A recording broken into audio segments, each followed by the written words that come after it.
Another edition here of Getting There with Goss, where we talk about the career journeys of athletes, coaches, business members, and media members, all that stuff across upstate New York. Robert Lee, you've seen his face, Siena Broadcast, ESPN, and all. There he is on our video side giving the nice wave. Let's start at the beginning, Robert Lee, for those who may not know. A younger version of you, 6, 7, 8 years old. Where'd you grow up? What'd you want to be as a kid? And was it that same dream job you wanted when you were 18? No. So I grew up in Cincinnati. I was born and raised there. Lived there till I went to college. Um, went through all the typical phases I think a real young kid goes through. The mailman phase, the driving a train engineer phase. But I would say probably around like maybe 8 or 9. I started watching the NFL Today with Brent Musburger, and they had the robot come out and catch the ball. I mean, this is way back in the day before they had, fancy graphics and things like that. But, Brent Musburger and Jimmy the Greek and Irv Cross, and we didn't have cable growing up. So we just, I had like 3 channels, and one of them was, NFL football on CBS, and started watching that and kind of decided that, that's kind of what I wanted to do. What could be better than, talking about sports for a living. And from that point on, that's pretty much what I wanted to do from probably, I don't know, 9 or 10-ish. And yeah, so that's what I went to college for, and fortunate to still be doing it today. Yeah, a sports broadcast is the job that you want. So when you get towards that end of high school, you start looking at colleges. Take us through that process of what colleges, universities you were looking at, and why eventually you chose the college that you did. Yeah, so definitely, looking at good broadcasting schools. Little known fact, Syracuse was actually not my number one choice. I Whoa. did visit Syracuse, but I also visited Northwestern, which was, frankly, was my number one choice. Is Chicago, which, I love my time at Syracuse, but Chicago is Chicago, and Syracuse is not. So, as a city and things to do, and being an L trip away from all the things that Chicago has to offer. So I really love Northwestern. I visited there too. It came down to a lot of financial aid stuff and scholarships and things like that. Obviously, in hindsight, I'm glad I went where I did. I also looked at some other broadcasting schools. Ohio University has a very good broadcasting school, and that was an in-state school for me. I looked at Missouri. I applied to Southern Cal. Kind of some of the real heavy hitters in broadcasting, but eventually decided on Syracuse. Was happy that I got into Northwestern because it's, really tough school to get into. One of the great highlights of my life was Yale sent me a brochure. I never applied there, but, it was like, Yale thinks I'm something, because I was a pretty good student, to be honest with you. So, but no, Syracuse was kind of where I zeroed in. I visited there. I visited in the summer, which gives you a little bit of a unrealistic idea of what the weather is going to be like there. It was a pretty nice day when I went there. I went back for like a scholarship competition for the public affairs school that I won. I was one of the top 25 people or something like that, and I got a small scholarship there. So it felt like the right spot. I had interviewed. They have a place, the Lubin House in New York City. So this Thanksgiving of my senior year, I went there and I kind of interviewed with their, I don't know, recruiter or whatever you want to call it. She's like, "You're going to get into Newhouse. If you want to go, you can go." And that's where I decided to go, and no regrets, definitely. As a Syracuse native now living in the capital region, smart move going in the summer. Very, very good move. Yeah. I could see why you were getting recruited by Yale, making those smart geography decisions and understanding seasons. So you go to Syracuse. I love asking this question for fellow alumni like you are of Syracuse about day one at Syracuse, the legendary WAER walk into the room and you realize, there's a lot of kids across the country who want to do exactly what I want to do. Take us through that experience where you kind of find out for the first time there is competition, and how did you react being a freshman, seeing that, okay, I got to step my game up a little bit here? Yeah, extra event they have for us is this, meet and greet on the plaza of Newhouse 1 and Newhouse 2. And they set you up with like an old upperclassman. So they set me up with this guy, Chris Pallone. And he's good friends with this guy, Sagar Magani, who's like the personnel director at WAER. So Chris Pallone puts me actually and another guy who was in like kind of the 4 or 5 people in the group I was in. His name is Greg Dahlman. he actually still lives here in Albany. He worked for WAMC for quite a long time. But Greg Dahlman was also from Cincinnati. So it's like, wait, what are the chances I would get here at Syracuse? And another, aspiring broadcaster from Cincinnati is in my little group of 5. Anyways, Chris Pallone hooked both of us up, got us onto the writer staff, as they call it, at WAER, with Sagar. And that's kind of your first foot in the door, because obviously there's a lot more people who want to be involved and they have room to at least, try out, so to speak. So got lucky there and, became a writer and started working at WAER and doing a lot of the grunt work and getting up early in the morning at 4:30 in the morning to go in and do practice sportscasts and things like that. But, when I look back at my time in Syracuse, that was definitely the most valuable part for me, was working at WAER and, being a part of that kind of fraternity, if you want to call it, and that legacy. That's definitely the biggest connection I have when I look back at my time there. You mentioned the writing. When did you first get cleared to actually go on air, and what was the hope? Was it television? Was it play-by-play? Yeah, so it's interesting when I hear about the way things go there now at the Newhouse School. There's so much more television opportunity and internet and things like that. I mean, I'm dating myself a little here, but the internet barely even existed when I got to school. So in 1995, when I enrolled there, the internet was not really a thing. There was no such thing as podcasting or internet streaming or anything like that. So there really wasn't much TV work. They had this, I don't even know. It was over in Watson Hall. I mean, it was barely anything, the TV element of it. So really, between WAER and Z89, that was the majority of what you could do on campus in terms of broadcasting. And that was, I started as a writer and I got cleared to go on doing sportscast probably towards the end of my freshman year. But then you start practicing play-by-play and shadowing the hosting or doing the hosting for the game broadcasts, or cutting up highlights and things like that. But it's really a long process, and you don't actually really get the glory of being on the air for an Orange football or basketball game until really well into your junior year. I hope I'm right about this. I think I was told that at one point, as your Syracuse career progressed, did you become the director at WAER, or as I like to call it, the gatekeeper? Like, were you doing the clearing? Is that true? That is true, yeah. So, the way the sports director works is you become the sports director basically from the end of your junior year until the end of basketball season your senior year. And then a new sports director, usually a junior, takes over at the start of lacrosse season, because as a senior, you wouldn't want to work all the way through the end of lacrosse season, because it would be after graduation if the Orange did well and made it far in the NCAA tournament. So yes, I was the sports director my junior year, and it's an interesting spot. I mean, you're managing your peers. You are kind of a gatekeeper. You get to decide who does what games and who does what roles. I like to think back that Adam Shine was in my class. I know you're a big fan of his, but when he and I were there, he was the assistant sports director.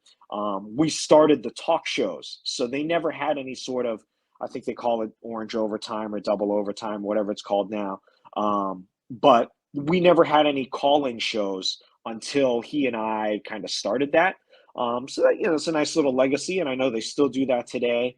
What better way to vent after a Syracuse game than to call in and complain about something. But, that's kind of the way sports radio goes these days. So yeah, that was really something we started, and, kind of a nice part of our experience there. Two things to add to that. Was my guy Manchild, Jim Lurch, in the mix at that point too? Jim Lurch was on staff. Absolutely. Yep. That's my guy right was there. On staff. I did not clear him. Actually, I think Jim Lurch was a little older than Jim. Well, the Manchild, a lot older than me. The Manchild, of course. Yeah, right. In terms of school, he was, I think, a year or two ahead of me in terms of school age. I bring up the gatekeeper thing because we've mentioned so many Syracuse people have either shared their stories before, your fellow alumni. We talked about broadcasting. I bring that up, and I know it's a while ago, but do you still remember, and do those things still hold weight of what made those broadcasters at 2021, 22 ready to go on air? Do you still see those things from the late 90s to 2022 of this is what I'm looking for? Because those things are what program directors and news directors look for now, I would assume. Yeah, and that's kind of part of the WAER experience, is that You know, kind of the legacy is, you know, what you're going to get. There's a standard of excellence and competence at a minimum that you're going to get. And, you know, some people sort of disparage it by saying, oh, all the WAER guys sound the same. You know, I don't agree with that, but, you know, there's a definite, you know, fundamentals and X's and O's, if you want to call it, and standards of the way you've got to do things that you can.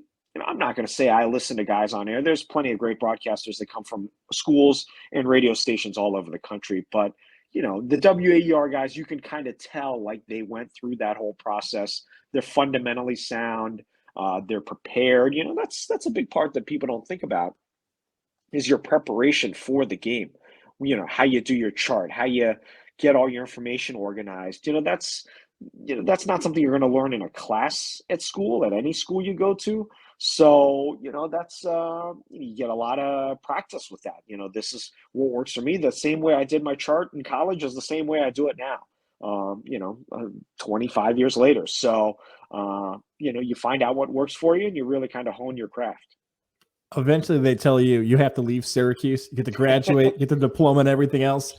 Your senior year, graduation comes. What is the first professional job you land? Is it in broadcasting? How did it happen? Yep. So again, this is the infancy of internet. Like there was no like job boards or, you know, hey, all these jobs are available in broadcasting. So I kind of targeted minor league baseball as my first job opportunity, and I actually had a stack of index cards. Probably however many minor league teams there were, I don't know, 80, 90, and I had an index card with each team on it. I actually went to the winter meetings my senior year. It was in Nashville. I drove there from Syracuse, so that was a couple-day trip. But I went to the winter meetings, and while I did not get a job at the winter meetings, I'm always convinced that being there helped me get a job because I did meet with several teams there that I applied to their jobs, and one of the teams I met with there is the team I got my first job with. So I graduated, and 3 days later, well, I drove home to Cincinnati like a couple days later. And like 2 days after that, I was on the road to Butte, Montana, which was my first ever job, the Butte Copper Kings in the Pioneer League. That was quite a trip. That was about a 3-day trip to get out there. Montana, fantastic place to visit. Not a great place to live. Like just, you know, beautiful. I mean, the most beautiful country you've seen anywhere. But you know, great place to visit. Not a place I would recommend living. But that was quite a summer, and you know, it was very humbling in a way. You know, you come out of Syracuse, you think you're kind of a big deal. You think, you know, I'm going to be on Monday Night Football in a couple of years, and then you're cleaning toilets and you're rolling the tarp and you're putting the wall up or you're doing the team's laundry a couple of times. You know, I always joke I worked 93 days in a row that summer, you know, without a day off, and that's an absolute fact. So it's, you know, and you're riding the bus till 6 in the morning, you know, and getting home and sleeping at your lousy apartment, you know. So it was very humbling, but it was quite a learning experience, and you know, it really makes you kind of appreciate what's come after that, having an experience like that. And I will say, for our baseball fans out there, so people always ask me, was there anyone good on your team? Yes. So Francisco Rodriguez, K-Rod, as he's now known, was our best player. He was signed as a 17-year-old out of Venezuela, and he drove the only white Ford Mustang in Butte, Montana. K-Rod, sticking out even as a teenager there. You left me with about 5 follow-ups. I'm going to pass on all of them. Like I could do the whole rest of the podcast just in the Montana summer. I'm sadly going to pass on all of them, instead give you this out of, how the hell did you get out? Like, what was the next job post Montana? So I don't have to make you relive cleaning toilets in the 93-day summer. Right. So after that, you know, we kind of agreed that I probably wasn't going to come back the next year, which was fine. You know, there was a lot of sales involved. That's just not a strength of mine. So I drove home to Cincinnati. I delivered pizzas for Papa John's, which I had done a bit in college. I did that for about 9 months. Delivering pizzas, honestly, one of my favorite jobs I've ever had. Fantastic job, great money. Gas was a lot cheaper at the time. And then from there, I got a job in southern Indiana, a place called Huntingburg, Indiana, with an independent league team, the Du Bois County Dragons. They played the Frontier League, which actually the Valley Cats are in now. But back then, the Frontier League didn't quite stretch all the way this far. But our claim to fame there was we played in the stadium that a League of Their Own was filmed in. So the Rockford Peaches played in our stadium, League Stadium in Huntingburg, Indiana. That's where the movie took place. And the other team in the League of Their Own, the Racine Bells, who play in the, kind of climactic game, they played at Bosse Field in Evansville, which was another team in our league. But that was kind of our claim to fame. And that was a real what show. By like a month in, I was the most senior person in the front office. They had like canned everybody. And that was just, eventually the third baseman was the manager. The first baseman became the pitching coach. I mean, it was wild. It was a wild summer, I'll tell you. I'm hearing you telling stories about delivering pizzas. I'm about to set you up and call you like the next JJ Watt, and thinking, no, he actually is going to take the field. Like, this is going to be JJ Watt. They're going to call him down from the broadcast booth to suit up. And actually, we almost got to that, is what that just sounded like there. Robert Lee was going to bat third, play some left field. You were that close. Yeah, I don't think that would have been a very good thing for anybody involved. But minor league baseball is it's wild. It's really wild. I'm glad you're encouraged rather than discouraged, right? Is that the feeling you took away from those summers? Because so many younger broadcasters, whether it's pay, whether it's hours, whether it's being away from their family, it seems to be far easier to get discouraged rather than encouraged by some of those experiences. Yeah, and I will say Montana was a little discouraging because it was just such a shock to the system. I mean,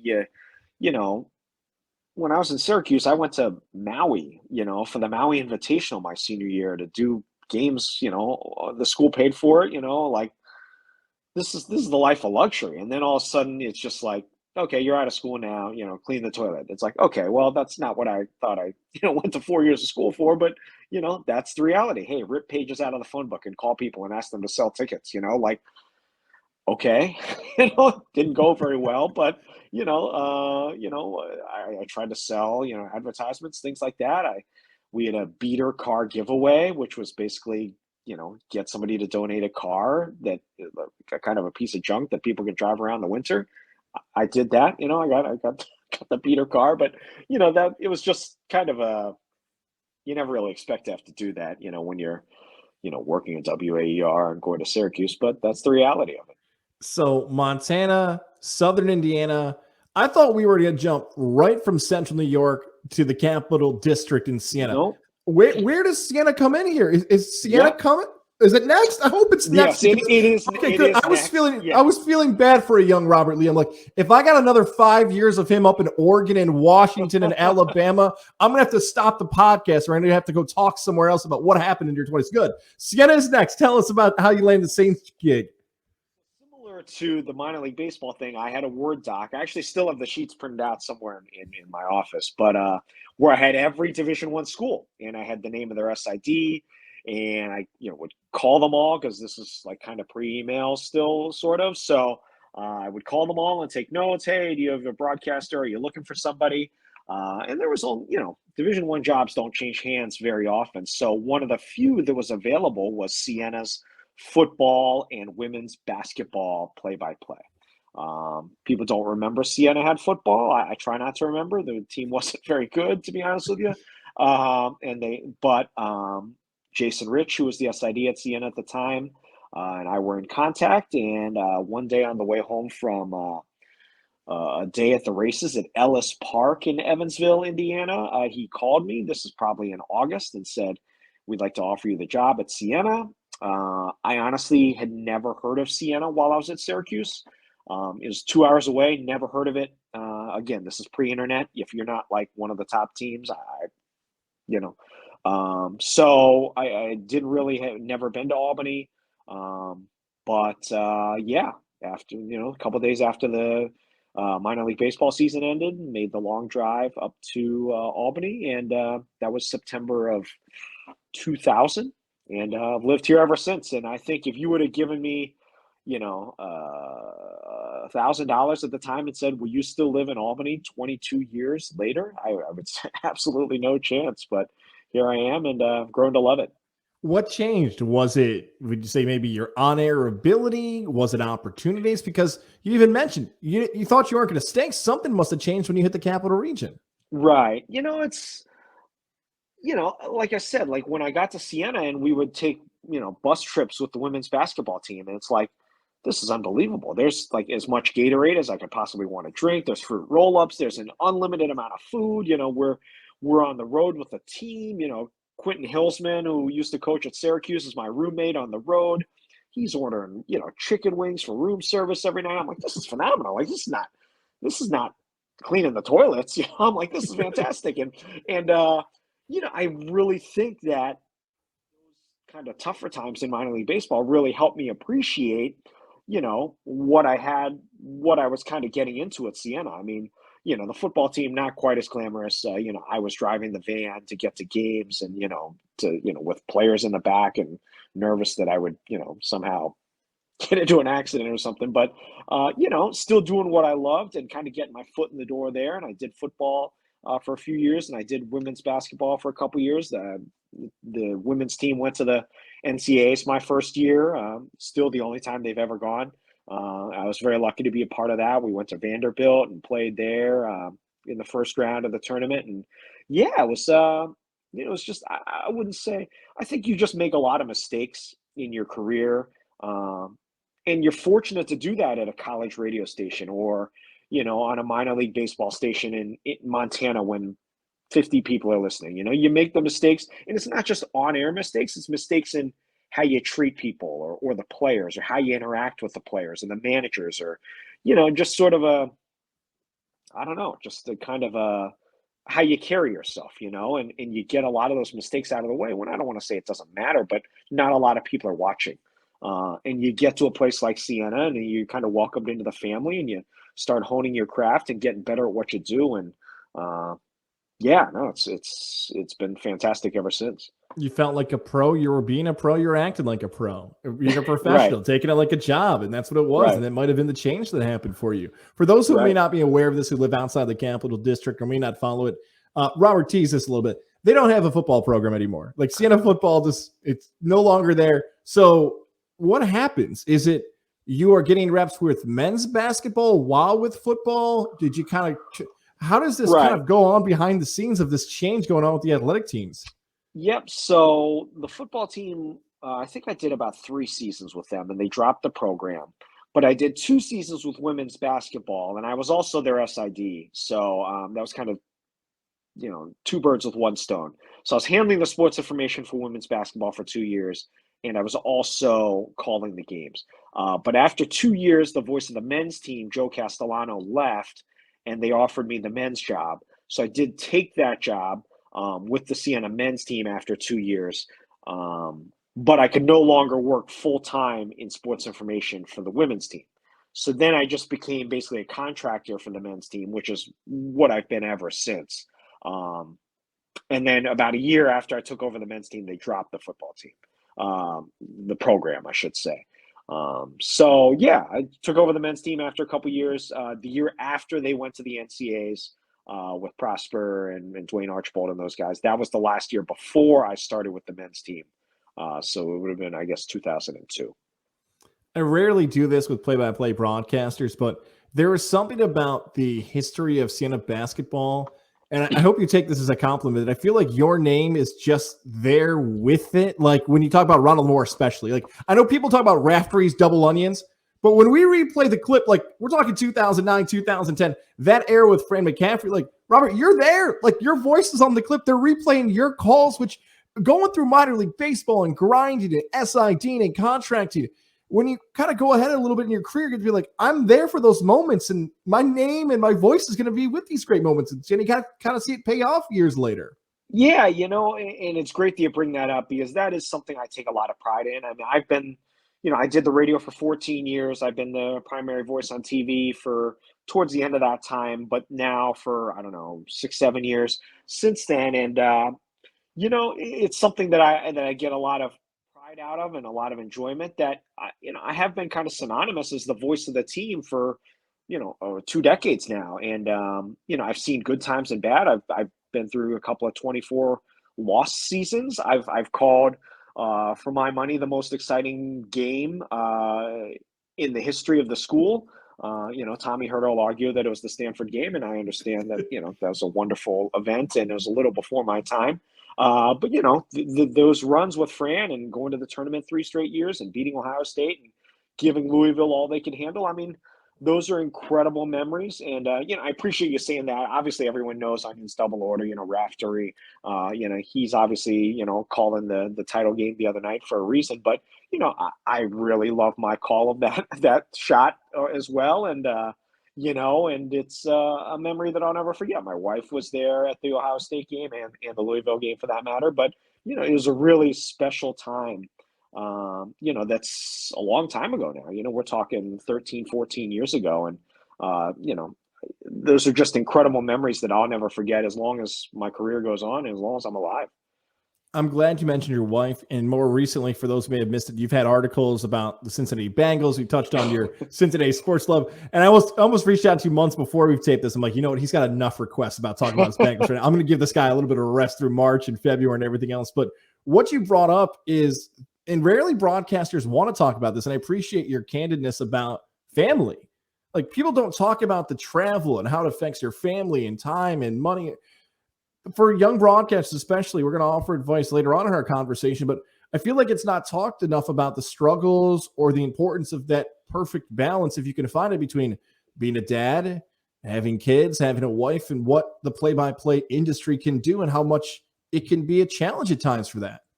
Yeah, it's definitely a huge challenge, and it's been a big part of kind of my journey as a broadcaster and what my employment is. When I was single, which is most of my life until I met my wife, like traveling was great. When I started at Siena, I loved going on the road. Let's go out, let's have a couple of drinks, let's see the sights, let's be single. I got married in 2008, after I'd dated my wife for a year or two. And, things change, but they don't really change in that regard until you have kids. So, my daughter was born in 2016. And coincidentally, but probably not coincidentally, that's the last year I did the radio. I had always traveled, and I didn't travel with the team in the sense that I didn't ride the bus. Tom and I would always drive separately every time. We would fly separately, we drive separately. Tom had multiple kids at the time. I had full-time jobs. I've always had a full-time job aside from broadcasting that has nothing to do with broadcasting. So I didn't want to take vacation time to sit in a hotel in Buffalo. So we would drive at the last possible moment to get to the game and turn around and drive home after the game in a rental car. That's just always what I did throughout my time doing the radio. But when I had my daughter, I just started working I didn't have my daughter, but our family had our daughter, my wife. But when, I just started doing things for ESPN the last year I did the radio, and I decided, you know what? I don't want to travel anymore. I don't want to be gone driving to St. Peter's or Iona on a Tuesday night in January. I don't want to be hoofing it through a snowstorm back up the thruway from Fairfield, through the woods from Fairfield. It's just not what I want to be doing anymore. I'm almost 40 years old now. And so, I said, I'm not going to do the radio anymore. I'd still love to do the television, and I still do that. I was fortunate that my ESPN, kind of grew from there. It's kind of a, God's providence that it just kind of worked out that way. But yeah, I mean, I can't imagine traveling to 30 games a year or 15, 16 road games a year with 2 kids and my wife. And I just couldn't do that anymore. So many broadcasters almost delay that part of their personal life where they put off marriage, they put off kids, they put off settling. I've had people come on this podcast and say, don't get married until you're older or do all those things. It's like, okay, that's a little old school mentality, but that's how some people thought of it. I'm glad that broadcasters like yourself are willing to share that, yeah, there are challenges that you maybe never expected when you were 22 that become challenges when you're in your mid 30s. And that just happens, and that's life. And that's okay if you find the right balance between it. You mentioned ESPN broadcasting there, that even though you get opportunities with the Saints, things start to happen for the worldwide leader. Was it you? Did you contact ESPN? Did someone find you? How does this happen where ESPN expands and Robert Lee's name starts popping up? Yeah, so it's, I always say I'm not sure if this story is encouraging or discouraging when I tell people about it, but I had Actually, it all started with Freddie Coleman. So Freddie Coleman, great dude. Knew him from Marist, knew him from when he worked in the market, and said, Freddie, do you know anybody in the talent office that I could get in touch with? So he put me in touch with this guy, Tim Scanlon, who worked, he's a fantastic guy, worked in the ESPN talent office, and I would send him my stuff. He would say, I'm going to forward it on to the guy who handles our ESPN3, and then I would never hear anything back. So this went on for 3 or 4 years, probably back in the early 2010s, I would say. You just never hear back, and you just try again next year. And it's, obviously a little discouraging at times. So anyways, so in August of 2016, 15 probably, 2015, the guy finally writes me back. And he says, hey, do you do football? And I said, yeah, I do football. He's like, oh, okay, well, we have a game, Albany versus Buffalo. Do you want to do it? It's on ESPN3. It's in Buffalo. So, after I picked myself off the floor, yes, of course, I would love to do it. Now, in hindsight, the reason why I say I'm not sure if this story is encouraging or discouraging, when I later had a chance and I was a little more established and felt comfortable enough to ask questions like this, he eventually told me that the reason they asked me to do that game was because I'm from Albany. That's the end of the story. He's like, oh, we figured you're from Albany. Why don't we have you do the Albany game? So it wasn't like, oh, wow, his tape's gotten so much better. His reel sounds so much better this year. He's clearly improved so much as a broadcaster. No, you lived in Albany. Albany was on our airwaves. We're going to have you do the Albany game. That's the story. So that was the first game. I did a couple more football games that year. Shortly after I did that Albany Buffalo game, the person who handles ESPNU basketball called me. Again, I'm on an Amtrak to New York City from my regular job. He says, hey, this is so-and-so from ESPN. Would like you to do like some games in the Big South. Okay. Google's where is the Big South? I mean, don't even know where that is. It's in the South, but what teams are in this league? Yes, I would love to do that. So, and it's kind of grown from there. I think that first year I did probably 8 games total. But got on linear, as they call it, ESPNU for some basketball games, and it's just kind of grown from there. It's had some ups and downs with COVID and the whole Charlottesville thing. Was a little wonky, but it's been pretty consistent over the last 5 or 6 years. Well, let's backpedal a little bit because you're being very humble, Robert Lee, of what just happened with that story. That's a very humble telling of what happened because, look, now in 2022, yes, regionally, people will get picked up by ESPN3 or whatever it might be. That just, there might be in-house broadcasts with that, but you're at the tail front of that, the real front of that happening. But no one's going to call you from ESPNU if you're not good. No one's going to call you from the Big South. They're calling you because you're good, and you're getting these opportunities because your broadcasts are good. They stopped at one point trying to find people in Big South market and said, let's just give Robert Lee these opportunities. So is questioned as you did about the initial call, the call when you're on the train from ESPNU and the calls that you've gotten the last 5 years are the validation, I hope, that, okay, maybe I was good at this. Maybe my broadcasts are getting good if they keep calling me back here. Yeah, it's definitely, you get more comfortable with it. And when I started on TV, I was terrible. I couldn't do the on-camera part. Because I never did much TV in college, and certainly through 14 years of doing radio for Siena, I was almost never on TV. So it's a lot different, being in front of the camera and trying to look natural and not jittery or nervous. I've definitely improved over time. I think I do a very good job. I'm very well prepared. I'm almost maniacal or / meticulous in my preparation. I like to be prepared for everything. But it's a different animal than doing the radio. You've really got to talk a lot less, which is sort of hard to do at first. It's like, I don't need to talk so much. I got to set up my color guy more. I know ESPN really values working with your analyst and how you kind of bring out the expertise in that person. So that was something that I still work on to this day. Hey, it's set him or her up more often. But yeah, I really feel like now, and for the past several years, I feel like doing a really solid job for them. And just as important is I am very easy to work with, and that's something I take a lot of pride in. I think a lot of people, young aspiring broadcasters, kind of miss that. how easy you are to work with and how well you treat the people who you're at the broadcast with, and your contacts and your producer and your stat person or your stage manager. Like, that's just as important, if not more important, than how good you are, how you sound. You can't be a jerk. You just cannot do that unless you're like big time. But if you're trying to make it, and even then you shouldn't do it. But if you're trying to move up the ladder, be very conscious of how you treat everybody around you. It's going to be tough to evaluate this because I'm sure you want as many opportunities as you can. But what do you think the future feels like for you? Is it a mix of Siena and ESPN? Is it a mix of Siena, ESPN, and your full-time job?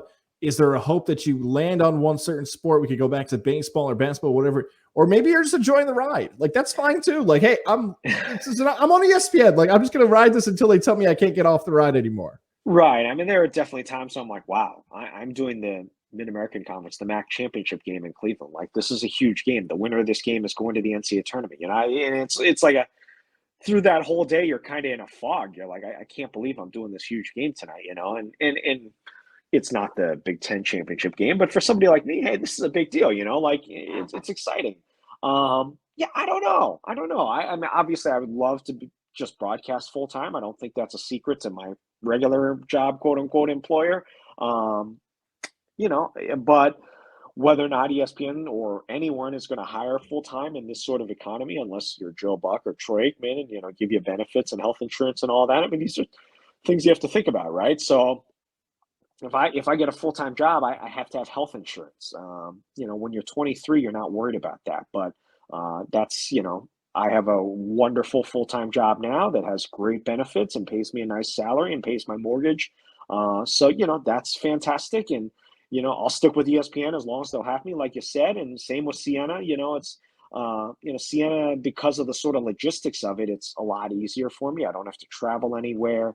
I just go downtown, I do the game, and 10 minutes later, I'm sitting back at home, and it's pretty convenient. I kind of know the team, and over the years, and it's not quite as much preparation as doing the ESPN broadcast, where I might not be familiar with the team. Actually, this year though, ESPN sent me the home kit, so I did probably 8 games from my basement, which was really, I liked it a lot more than I thought I would. I love the thrill of the crowd. That's where a lot of the kind of the roar of the crowd, I should say. That's where a lot of the thrill is for me. But I really enjoyed the home kit games. I mean, it's still doing the craft, and 5 minutes after the game, you're sipping a glass of wine on your couch in your sweatpants. I mean, it's I'm not driving to some hotel in Iowa to stay overnight and get up at 5 a.m. to fly home. So, I love being at the games. Don't get me wrong, but doing the games from home was unexpectedly cool too. The games at home, a whole different environment. By the way, that MAC championship, I watched you guys crush it on that broadcast. Toledo should have been in there. Toledo, if the Rockets got in this year's tournament, man, they could play them in North Texas. That's another rant for another podcast. But you've offered some advice already. The podcast is getting there with guys where we talk about the career journeys, and you've offered some, but the best advice for a young broadcaster, whether they're at WAER, whether they're in Cincinnati, wherever they might, who knows, maybe they're a Toledo fan or an Akron fan. The best advice for aspiring broadcasters to get where you are, Robert Lee, for ESPN, CNN, and everywhere else. Yeah, get as many reps as you can. That's all I can say. I can't. I've done hundreds of high school broadcasts for Time Warner here in the area, or Spectrum now. And there's a lot of times where it's like, I can't believe I'm standing on the roof of Troy High School. It's 20 degrees out. There's 3 inches of standing water because the roof doesn't drain. And the game is 42-0 at halftime. And it's, what am I doing here? Like, party is like, I should be better than this. I should be doing something better than this. But it's all part of the journey, all part of the process of getting better, and all part of the process of if and when you do, quote unquote, make it, appreciating where you're at. I mean, I can think of a lot of, obscure broadcasts I did, and maybe at the time it didn't seem to make much sense in the grand scheme of things why I was even there, or doing it for the money I was making doing the game. But it's about getting reps, getting better, honing your craft, and like I mentioned earlier, getting those mistakes and screw ups out of the way when it's not the MAC title game. You do that when not as many people are watching. Learn, hey, maybe I could have done something differently, or I could have treated somebody a little differently. Maybe I was having a bad day. I should have been nicer to that guy, not because he could do something for you down the road, but just because that's the right way to treat people. And people remember that when they think back about you, they say, hey, that Robert Lee guy was really nice and he did a pretty good job. Let's see if he wants to do it. I think that's invaluable. A lot of people, get hung up on how good's my reel, how do I look, how do I sound? So I would say the two things: get as many reps as you can, and definitely be conscious of being easy to work with and how you treat people. Great advice. Appreciate it. Robert Lee, we joked around about this before we hit record. You and I keep missing each other. Like, we have so many common people we know, but for whatever reason over the years, we just kept missing. I'm glad we finally got to do this. It was just long in the making to finally get to talk to one another. Thank you for doing it. Let's not make this the last time we talk. Let's not wait years again to talk again.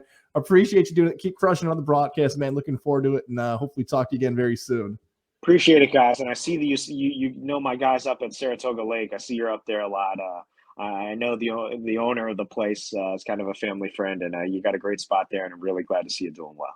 Yeah. All right. Bloody Marys next time. We'll say what's up there. All right. See you, Robert. Take care.